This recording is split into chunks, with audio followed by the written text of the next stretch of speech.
রোজা রাখে কিন্তু নামাজ পড়ে না, তার রোজা হবে কিনা? একজন রোজা রাখে কিন্তু নামাজ পড়ে না, এর দৃষ্টান্ত হলো ওই ব্যক্তির মতো যে ব্যক্তি পরনের লুঙ্গি খুলে পাগড়ি পরে।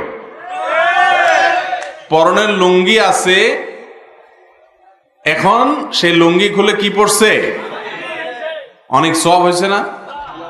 সওয়াব হবে কোত্থেকে? উল্টা তো গুনাহ হয়ে বসে আছে, কারণ ফরজ থুয়া তো তোমাকে নফল করতে কেউ বলে নাই। ঠিক একই ভাবে নামাজের গুরুত্ব হলো ওই সতর ঢাকার মতো, এটার গুরুত্ব সবচেয়ে বেশি।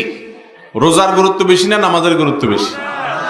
আমাদের দেশে রোজাদারের সংখ্যা বেশি না নামাজের সংখ্যা বেশি? রোজাদারের সংখ্যা বেশি।